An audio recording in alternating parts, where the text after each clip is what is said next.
بسم اللہ الرحمن الرحیم الحمد للہ رب العالمین والصلاة والسلام علی سید الانبیاء والمرسلین وعلی آلہ وصحبہ اجمعین، اما بعد۔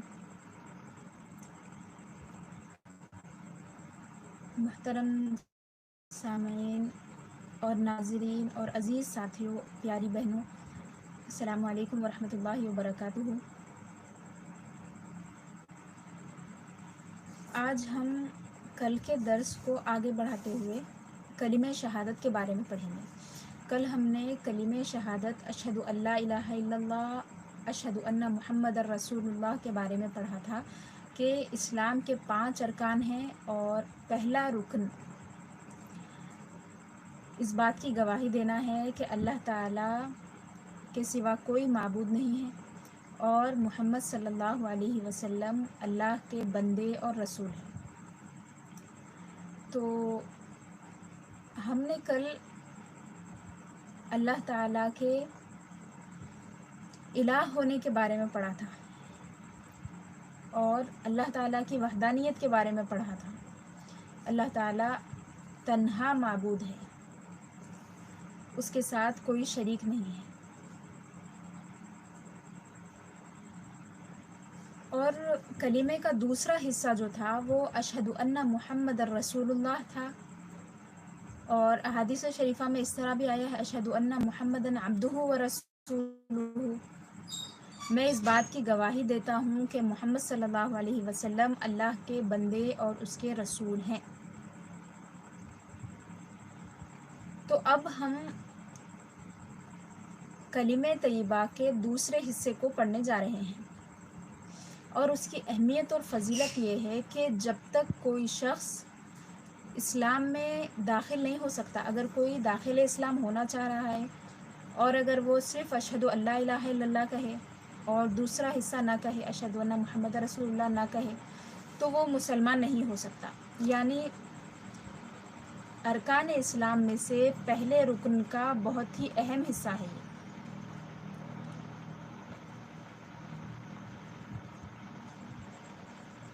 اس کا مطلب یہ ہے کہ اللہ تعالیٰ کے معبود ہونے کو ماننے کے ساتھ ساتھ اللہ کے رسول محمد صلی اللہ علیہ وسلم بھی ماننا ایک مسلمان کے لیے ضروری ہے۔ اب ایک اہم بات میں آپ کو یہاں پر بتاتی ہوں کہ مفسرین نے لکھا ہے وَرَفَعْنَا لَكَ ذِكْرَكَ، آیت آپ نے بہت بار سنی ہوگی، آخری پارے میں ہے، اور ہم نے آپ کا ذکر آپ کے لیے بلند کیا ہے۔ تو اس کی تفسیر میں مفسرین نے لکھا ہے کہ جب اللہ تعالیٰ کا ذکر ہوگا تو ساتھ میں اللہ کے رسول کا بھی ذکر ہوگا، یہاں تک کہ کلمہ طیبہ میں بھی اللہ تعالیٰ نے اپنے ساتھ اپنے نبی اور رسول اور اپنے خاص بندے محمد صلی اللہ علیہ وسلم کا بھی ذکر فرمایا ہے۔ اب ایک بات ہم یہاں پر سمجھتے ہیں کہ حضور اللہ کے رسول ہیں، اللہ تعالیٰ نے آپ کو بھیجا ہے، پیغام دے کر بھیجا ہے اپنے بندوں کے پاس، تو رسالت بہت بڑا مرتبہ ہے۔ تو جب بھی حضور اپنے آپ کو رسول کہتے تو اس سے پہلے اپنے آپ کو بندہ بھی کہتے تھے، عبد، میں اللہ کا بندہ ہوں کہتے تھے۔ تو یہ عبدیت کیا ہوتی ہے اس کے بارے میں ہم پڑھیں گے، اس کے بعد پھر رسولہ کی طرف آئیں گے، پہلے عبدہ پڑھیں گے پھر رسولہ پڑھیں گے۔ بہت ہی آسان انداز میں سمجھانے کی کوشش کر رہی ہوں، آپ آگے تک سنتے جائیے، انشاءاللہ تعالیٰ بہت ساری آیات کے ذریعے ہم عبدہ کو سمجھیں گے اور بات آپ کی سمجھ میں آئے گی۔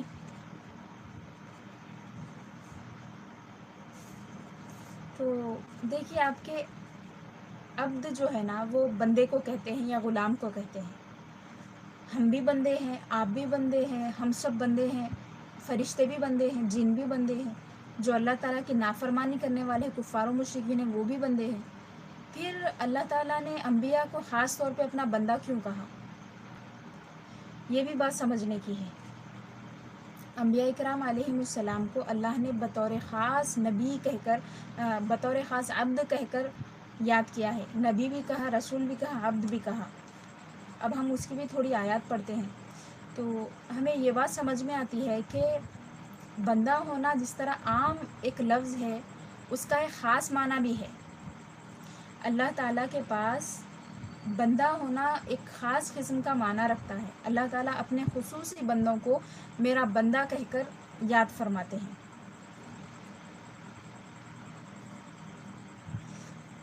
اور نبی کریم صلی اللہ علیہ وسلم کو بھی، حضور اکرم صلی اللہ علیہ وسلم بھی اپنے آپ کو عبد کہتے تھے، اور خاص موقعوں پر حضور اکرم صلی اللہ علیہ وسلم نے اپنے آپ کو عبد کہا۔ اب اگر ہم حضرت عیسیٰ علیہ السلام کو دیکھیں تو انہوں نے پہلی بات جو کی تھی وہ یہی کی تھی کہ میں اللہ کا بندہ ہوں۔ گود میں کہا تھا انہوں نے، حضرت مریم علیہ السلام کی گود میں اپنی والدہ کے، انی عبد اللہ، میں اللہ کا بندہ ہوں۔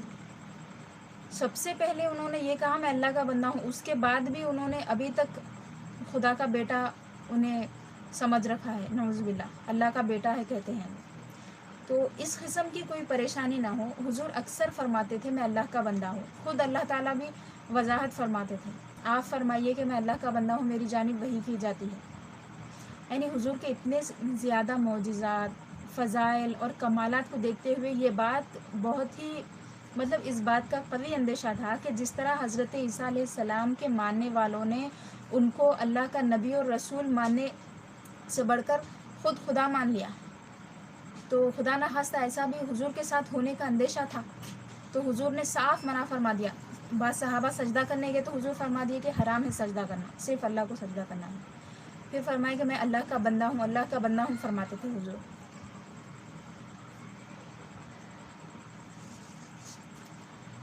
اب ہم آیات کی طرف بڑھتے ہیں۔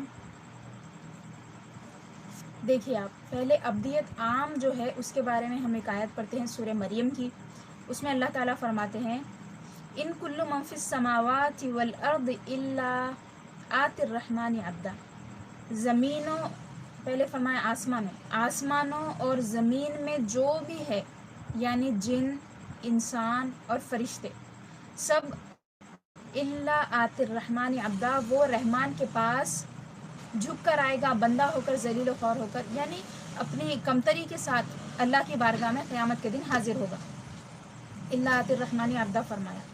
دیکھیے اب یہاں پہ سب بندے ہو گئے اللہ کے، چاہے وہ چھوٹا ہو یا بڑا ہو، نیکوکار ہو، گناہ گار ہو، مسلمان ہو، غیر مسلم ہو، متقی ہو یا پھر گناہ گار ہو، حاکم ہو، محکوم ہو، ہر قسم کا آدمی، جن ہو یا پھر انسان ہو یا فرشتہ ہو، سب کو اللہ تعالیٰ نے فرما دیا کہ وہ بندے ہیں، بندے بن کر اللہ کی بارگاہ میں آئیں گے۔ اب دیکھیے انبیاء اکرام علیہ السلام کو اللہ نے اپنا بندہ کہا، خصوصیت کے ساتھ ذکر فرمایا۔ پھر حضور اکرم صلی اللہ علیہ وسلم پر قرآن کے نزول کی بات کی تو اپنا بندہ کہہ کر فرمایا۔ اب یہاں پر آپ 2-4 آیتیں یہاں پہ پڑھیے۔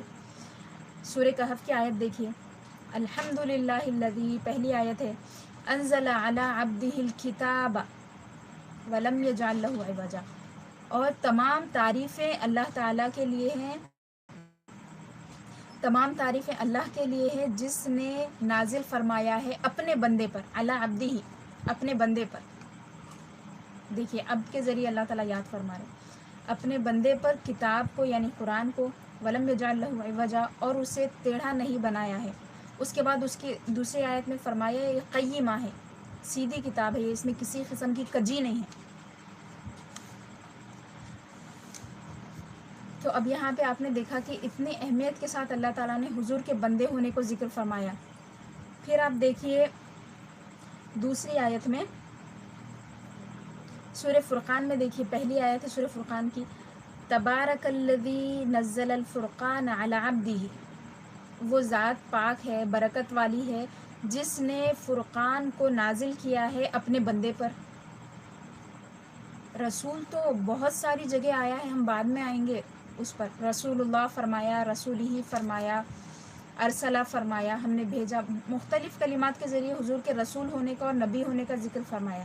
لیکن ہم پہلے عبدیت کو سمجھ رہے ہیں، کیونکہ حضور کیا فرماتے تھے، میں اللہ کا بندہ ہوں اور رسول ہوں، تو یہ بندہ ہونا کیا ہے، ہم اس کو تھوڑا سمجھنے کی کوشش کر رہے ہیں۔ کیا فرمایا سورہ فرقان میں، وہ ذات پاک ہے جس نے قرآن کو نازل کیا ہے اپنے بندے پر، لیکون للعالمین نذیرا، تاکہ وہ تمام جہانوں کے لیے اللہ کی جانب سے ڈر سنانے والے ہوں۔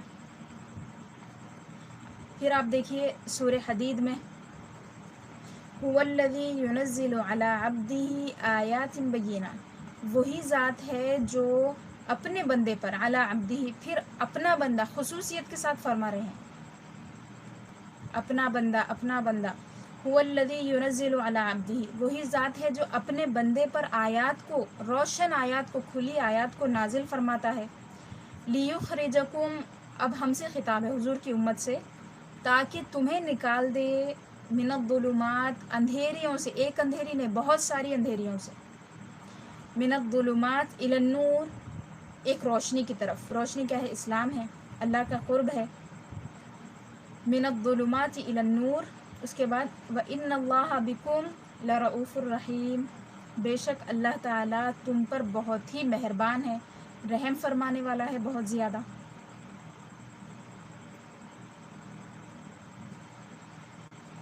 یہ دیکھیے تین آیتیں تقریباً ایک ہی مفہوم میں ہیں، اللہ نے اپنے بندے پر قرآن نازل فرمایا، فرقان نازل فرمایا، کتاب نازل فرمایا، آیات نازل فرمائی، اور اپنا بندہ کہہ کر حضور کو یاد فرمایا۔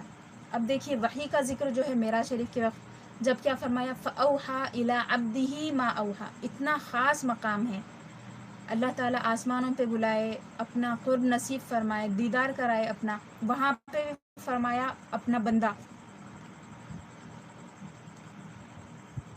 فَأَوْحَىٰ إِلَىٰ عَبْدِهِ، تو اللہ تعالیٰ نے وحی فرمائی اپنے بندے کی طرف، ما اوحا، جو اسے وحی فرمانا تھا، یعنی ظاہر نے فرمایا، اللہ کو معلوم ہے کیا وحی فرمائی، اور اللہ کے رسول کو معلوم ہے کہ اللہ نے کیا بات کی حضور کے ساتھ صلی اللہ علیہ وسلم۔ یہ سورہ نجم کی آیت تھی۔ اب سورہ اسراء کی ایک آیت دیکھیے آپ، پہلی آیت جو ہے یہ بھی معراج شریف کی ہے، سبحان الذی اسریٰ بعبدہ لیلا، پاک ہے وہ ذات، تسبیح ہے، پاکی ہے اس ذات کی جس نے اپنے بندے کو بعبدہ، دیکھیے پھر وہی کتنی خصوصیت ہے، اہم موقعوں پہ اللہ تعالیٰ فرما رہے ہیں، ایک خاص محبت کے موقع پہ بھی فرما رہے ہیں، اپنے بندے کو راتوں رات لے گیا، من المسجد الحرام، مسجد حرام سے، مکہ مکرمہ سے، الی المسجد الاقصی، مسجد اقصی تک، پھر مسجد اقصی کے بارے میں فرمایا الذی بارکنا حولہ، وہ جگہ ہے مسجد اقصی جس کے اطراف ہم نے برکت رکھ دی ہے، کیوں لے گیا اس کا سبب بیان فرمایا، لنریہ من آیاتنا، تاکہ ہم انہیں دکھائیں اپنی آیتیں، وہ سمیع البصیر، بے شک اللہ تعالیٰ بہت سنتا ہے اور سب دیکھتا ہے۔ تو دو باتیں یہاں پہ سمجھنے کی ہیں، پہلی بات یہ ہے کہ عبدیت سب کے لیے ہے، چاہے وہ کوئی بھی ہو، چھوٹا ہو یا بڑا ہو، یہ عام مفہوم ہے بندہ ہونا، اور خاص مفہوم کیا ہے، ایک بڑا مرتبہ ہے اللہ تعالیٰ کے نزدیک جو اللہ تعالیٰ نے اپنے انبیاء کو دیا ہے، اپنے رسولوں کو دیا ہے، اور خاص طور سے اپنے محبوب آخری رسول محمد صلی اللہ علیہ وسلم کو دیا ہے، اور بطور خاص اپنا بندہ کہہ کر یاد فرمایا۔ پھر ان کا رد کرتے ہوئے اللہ تعالیٰ نے فرمایا جو حضرت عیسیٰ علیہ السلام کو نعوذ باللہ خدا مانتے ہیں یا خدا کا بیٹا مانتے ہیں، ان کے بارے میں فرمایا ان سے کہ لن یستنکف المسیح ان یکون عبدا للہ، یعنی عبد ہونا مطلب تم چھوٹی بات سمجھ رہے ہو، ایسا نہیں ہے۔ پھر فرمایا کہ مسیح علیہ السلام اس بات سے ان کو کوئی برائی محسوس نہیں ہوگی، یا برا نہیں سمجھیں گے وہ کہ وہ اللہ کے بندے ہیں، نہ تو ملائکہ مقربین اس بات سے برا مانتے ہیں، یعنی وہ فخر محسوس کرتے، بڑی بات ہے اللہ کا بندہ ہونا، وہ سمجھ رہے ہیں کہ بغیر باپ کے پیدا ہوئے حضرت عیسیٰ علیہ السلام تو اللہ کے بندے نہیں ہیں، وہ خود خدا ہے یا بیٹے ہیں نعوذ باللہ۔ تو بالکل آسان الفاظ میں اللہ تعالیٰ نے صراحت کی۔ پھر فرمایا کہ وَمَن يَسْتَنْكِفْ عَنْ عِبَادَتِهِ، جو کوئی اللہ کا بندہ ہونے سے تکبر کرے، وَيَسْتَكْبِرْ، یا برا جانے یا تکبر کرے، فَسَيَحْشُرُهُمْ إِلَيْهِ جَمِيعًا، تو اللہ تعالیٰ ان سب کو اپنے پاس بلائے گا یا اٹھائے گا. مطلب ایک قسم کا یہ عذاب کی وعید ہے سمجھیے. اب یہاں پہ آپ 2-3 آیتیں دیکھیے. حضرت نوح علیہ السلام کے بارے میں دیکھیے پہلے. ذُرِّيَّةَ مَنْ حَمَلْنَا مَعَ نُوحٍ إِنَّهُ كَانَ عَبْدًا شَكُورًا. دیکھیے کئی مرتبہ تو حضرت نوح کا ذکر ہوا تھا نبی یا رسول کے ذریعے. اب یہاں پہ سورہ اسراء کی آیت 3 ہے. وہ بہت ہی شکر کرنے والے بندے تھے. یہاں پہ عبد فرمایا. حضرت خضر علیہ السلام کے بارے میں بھی کیا فرمایا؟ حضرت موسیٰ علیہ السلام کی ان سے جب ملاقات ہوئی، سورہ کہف میں تفصیلی واقعہ ہے. فَوَجَدَا عَبْدًا مِّنْ عِبَادِنَا، تو ان دونوں نے پا لیا ہمارے بندوں میں سے ایک بندے کو. یہاں پہ دیکھیے عبد بھی فرمایا، عبادنا بھی فرمایا. عبادنا یعنی ہمارے بندے، ہمارے خاص بندے. عبدن ایک خاص بندہ، ہمارے خاص بندوں میں سے ایک کو انہوں نے پا لیا. آتیناہ رحمۃ من عندنا، جسے ہم نے ہمارے پاس کی رحمت سے نوازا تھا. وعلمناہ من لدنا علما، اور ہم نے انہیں سکھایا، علم دیا ہمارے پاس سے خصوصی علم. من لدنا فرمایا، اسی لفظ سے علم لدنی کا کلمہ آپ نے کبھی سنا ہوگا یا پڑھا ہوگا. آپ میں سے بہت سارے جانتے بھی ہوں گے، اس کے بارے میں تفصیل سے پڑھے ہوں گے. یہیں سے وہ اصطلاح نکلی ہے، ہمارے پاس سے ہم نے خصوصی علم دیا. تو اس آیت میں ہم نے کیا دیکھا؟ یہاں پہ حضرت خضر کو بھی اللہ تعالیٰ نے عبدن فرمایا. پھر ایک جگہ سورہ علق میں حضور اکرم صلی اللہ علیہ وسلم کے لیے عبد کا ذکر فرمایا. ارأیت الذی ینہا عبدا اذا صلی، کیا آپ نے، یعنی حضور کو نماز پڑھنے سے وہ روکتے تھے، ستاتے تھے، تکلیف دیتے تھے. تو فرمایا کہ کیا آپ نے اس شخص کو دیکھا ہے جو روکتا ہے کس کو؟ اس اللہ تعالیٰ کے عظیم بندے کو، جب وہ نماز کے لیے ٹھہرتے ہیں، نماز پڑھتے ہیں، نماز ادا کرتے ہیں. تو آپ نے دیکھا کہ اللہ تعالیٰ نے اپنے انبیاء اور رسول کا بطور خاص ذکر فرمایا ہے عبدیت کے ساتھ. اور عبد ہونا ایک خاص مرتبہ ہے. اور حضور اکرم صلی اللہ علیہ وسلم بہت ہی خوشی کے ساتھ اس کا ذکر فرماتے تھے کہ میں اللہ کا بندہ ہوں اور رسول ہوں. حتیٰ کہ حضور عام اوقات میں بھی فرماتے تھے. حضور کے جو عادات و اطوار تھے بہت ہی سادہ، بہت ہی ایک دم سادہ سیدھا زندگی حضور اکرم صلی اللہ علیہ وسلم کی تھی. حضور کے کھانے پینے کا جو انداز تھا اس بارے میں حدیث شریف میں آیا ہے کہ حضور نے فرمایا کہ آکل کما یاکل العبد، میں ایسے کھاتا ہوں جیسے بندہ یا غلام کھاتا ہے. اگر ہم غلام کہیں گے تو تھوڑی بات آسانی سے سمجھ میں آتی، یعنی اس کے کھانے میں تکبر نہیں ہوتا، انہیں ٹیک لگا کے نہیں کھاتا. غلام کو اگر ہم کھانا دیں، اگر آپ تصور کریں کہ میں تصور کرتی ہوں، آپ بھی کریں کہ ہم کسی کے غلام ہیں، یعنی غلام تو ہم اللہ کے ہیں. آپ یہ تصور کریں کہ آپ کا کوئی مملوک ہے سامنے بیٹھا ہوا ہے، تو آپ نے اس کو کھانا دے دیا تو وہ کیسے کھانا کھائے گا؟ وہ سامنے دیکھ رہا ہے کہ مالک مجھے دیکھ رہا ہے، اس کو اس بات کا شعور ہے. تو کھانا وہ تھوڑے سے ادب کے ساتھ بیٹھے گا، ٹیکا بھی نہیں لے گا اور شکر بھی ادا کرے گا، تھوڑا سا خوش بھی ہوگا کہ آپ نے مجھے کھانا دیا. غلام تو دور کی بات ہے، کسی غریب مسکین کو بھی کھانا دے دیے تو اس کی بھی ایسی دعا کے لیے ہاتھ اٹھ جاتے بہت ہی عاجزی کے ساتھ. تو حضور اللہ تعالیٰ مجھے دیکھ رہا ہے، اللہ مجھے دیکھ رہا ہے، اللہ تعالیٰ بصیر ہے، سمیع ہے، یہ چیز مستحضر جب ہوتی تو یہ کیفیت ہم بھی محسوس کر سکتے تھوڑی بہت. تو نبی کریم صلی اللہ علیہ وسلم اس بات سے خوش ہوتے تھے، حضور کو خوشی محسوس ہوتی تھی اور اپنے آپ کو بندہ کہتے تھے. ایک مرتبہ حضرت عائشہ رضی اللہ عنہا نے حضور سے سوال کیا کہ حضور راتوں کو تہجد پڑھتے تھے اور اتنا زیادہ طویل قیام فرماتے تھے کہ پیروں میں ورم آ جاتا تھا، تو پیر آپ کے سوج گئے تھے، ورم آ گیا تھا. حضرت عائشہ نے دیکھ کے پوچھا کہ یا رسول اللہ، آپ تو وہ ہیں کہ اللہ تعالیٰ نے آپ کی وجہ سے سب کے گناہ معاف کر دیے، اگلے اور پچھلے، آپ اتنی زیادہ عبادت کیوں کر رہے ہیں، اس کی کیا ضرورت ہے؟ حضور ناراض ہو گئے تھوڑے سے اور فرمائے کہ افلا اکون عبدن شکورا، کہ میں شکر گزار بندہ نہ بنوں۔ دیکھیے آپ یہاں پہ کیا بات سمجھ میں آئی کہ حضور کی جو عبادتیں ہیں، حضور اکرم صلی اللہ علیہ وسلم کے جو کام اللہ تعالیٰ سے متعلق حضور کے اور اللہ کے درمیان ہیں، وہاں پہ حضور عبدیت کو سامنے رکھتے تھے، یعنی اپنا عبد ہونا، اس کو دیکھتے تھے حضور۔ ہمارا اور حضور اکرم صلی اللہ علیہ وسلم کا جو تعلق تھا، جو تعلق ہے حضور اس کو، وہاں پہ تو حضور رسول ہیں، نبی ہیں، بڑے بڑے مرتبے ہیں حضور کے، لیکن اللہ تعالیٰ کی جب بات آتی تھی، حضور کی اور اللہ کی بات ہوتی تھی، تو حضور اپنے آپ کو عبد کہلاتے تھے۔ کیا میں شکر گزار بندہ نہ بنوں؟ فرمایا حضور، وہ بھی شکر گزار نے، بہت زیادہ شکر کرنے والا بندہ نہ بنوں۔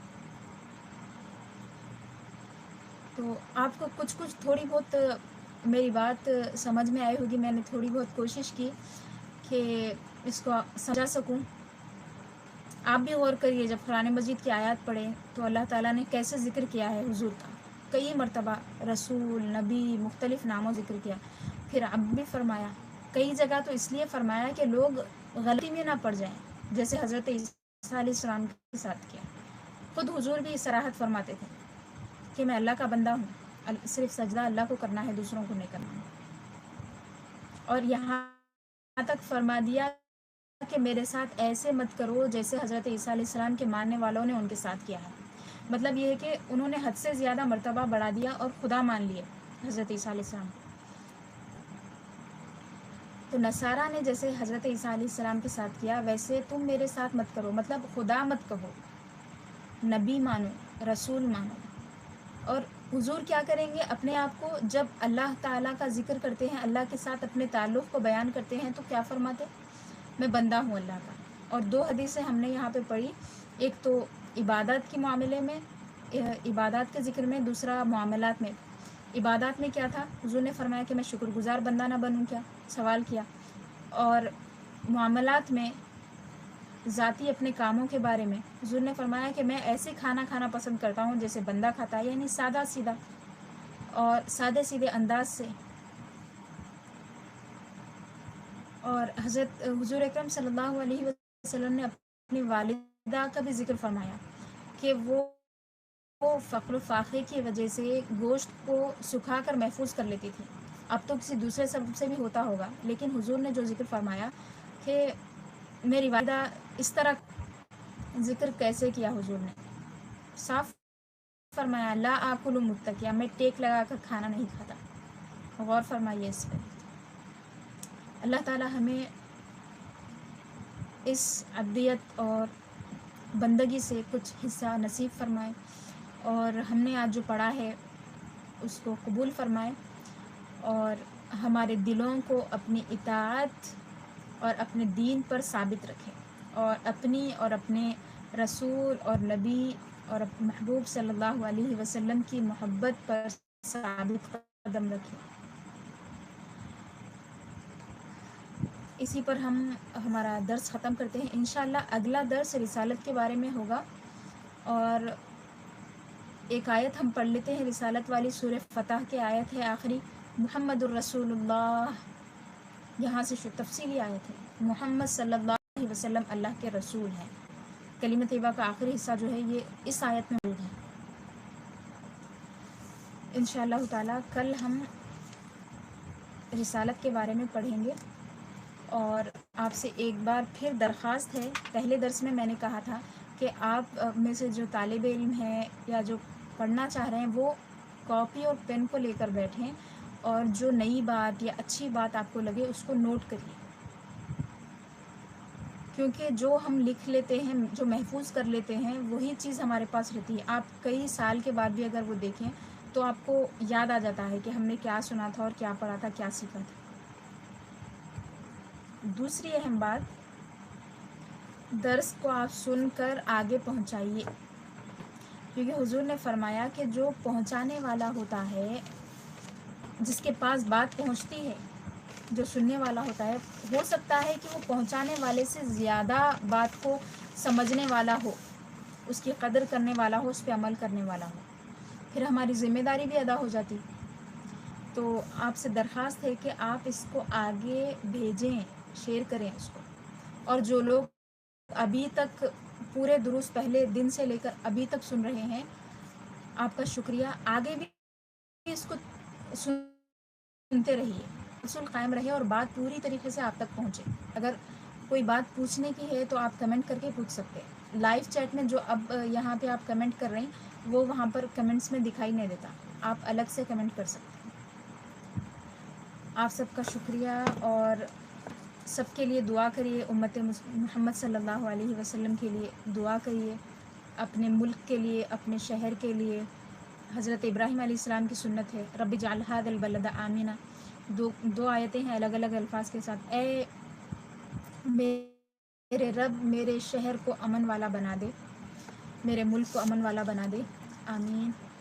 آپ سب کا بہت بہت شکریہ. السلام علیکم ورحمۃ اللہ وبرکاتہ.